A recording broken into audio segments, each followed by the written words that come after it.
आप 5 जगह पर जल चढ़ाते हो। थोड़ा ध्यान देना कथा पर। शंकर भगवान को 5 जगह पर आप जल चढ़ाते हो। मान लो अगर कोई विषम परिस्थिति है और आपको लग रहा है कि मेरा ये काम बाबा को कर देना चाहिए, ना जाने क्यों अटक रहा। मेरे भोलेनाथ जी को मेरा ये काम कर देना चाहिए, ना जाने क्यों अटक रहा। तो जो जो जगह पर आप जल समर्पित करते हो, जिस जिस जगह पर आप जल समर्पित करते हो, जैसे गणेश जी की जगह पर जल समर्पित करते हो, सबको मालूम है ना, स्थान तो सबको मालूम है ना गणेश जी का। जैसे ये शिवलिंग है, ये जलाधारी है, ये 2 चरण जहां से जल चढ़ाते हैं तो ये पानी घूमकर यहाँ से नीचे चले जाता है। अब जरा समझिएगा, आप जब शंकर जी के मंदिर आपको लगे कि हमारा ये कार्य हो जाना चाहिए, ये कार्य हो क्यों नहीं रहा, कि मैं इतने दिन से लगी हूँ, ये काम क्यों नहीं हो रहा, सबके काम हो रहे हैं, मेरा क्यों नहीं हो रहा, तो विश्वास कर 5 सोमवार, 6 सोमवार, 7 सोमवार इसको कर देखिए। गणेश जी का स्थान जहां से पानी बहता है उसके सीधे हाथ पर, वहां पर एक बेलपत्र समर्पित कर थोड़ा सा जल वहां समर्पित करिए। षडानंद कार्तिकेय का स्थान एक बेलपत्र समर्पित कर थोड़ा सा जल वहां समर्पित करिए। अशोक सुंदरी का स्थान थोड़ा सा जल समर्पित करने से पहले एक बेलपत्र, फिर जल। 3 स्थान। चौथा मां पार्वती जी का हस्तकमल, एक बेलपत्र समर्पित कर जल चारों तरफ चढ़ाने के बाद में 5वां शिवलिंग के ऊपर बेलपत्र समर्पित कर पूर्ण जल शंकर को समर्पित कर देना। ये 5 स्थान का चढ़ा हुआ जल आपके जो काम अटक रहे हैं, जो कार्य में आपको तकलीफ आ रही है, आप बाबा को बस एक बेलपत्र और एक लोटे जल में से 5 स्थान पर जल समर्पित करने पर आप तुरंत 2 महीना भी नहीं लगेगा, मेरा विश्वास कहता है 15 या 20 दिन में बाबा उसको स्वीकार।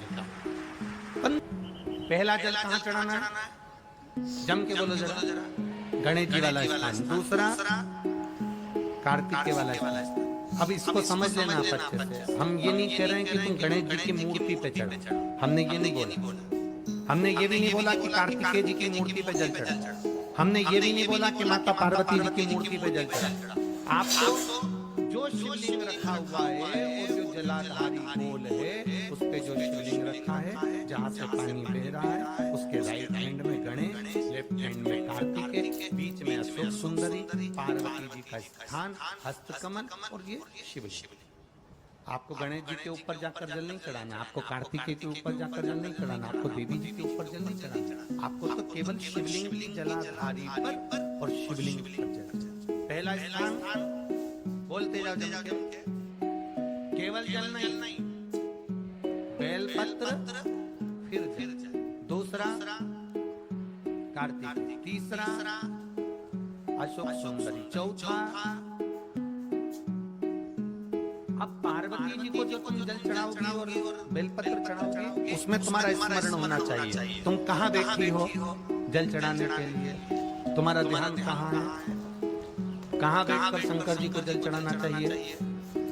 आपको पहले भी कथा में कहा, जहाँ से जलाधारी का पानी बह रहा है इसके ठीक विपरीत जगह में आप यहाँ बैठ जाओ। उत्तर दिशा में पानी जाता है तो आप दक्षिण दिशा में बैठकर उत्तर की ओर मुख कर बाबा के, माँ पार्वती जी के हस्त कमल पर बेलपत्र रखोगी, जल चढ़ाओगी और वहीं से बाबा को तुरंत आनंद के साथ में बेलपत्र चढ़ाकर जल चढ़ाओगे। भले खड़े होकर या वहां जाकर तुम यहाँ पर जल चढ़ा दो, परंतु उसके बाद में जब आप जल चढ़ाओगी, जब बाबा पार्वती जी को जब बेलपत्र और जल चढ़ाओगी तो आपका मुख कहाँ होना चाहिए, जहाँ से पार्वती, जहाँ से ये जल बहकर जा रहा है, यहाँ बैठोगे तो जल जहाँ बहकर जा रहा है उधर की साइड तुम्हारा मुख हो जाएगा, उत्तर की साइड तुम्हारा मुख हो जाएगा और बाबा को आप जल समर्पित करें।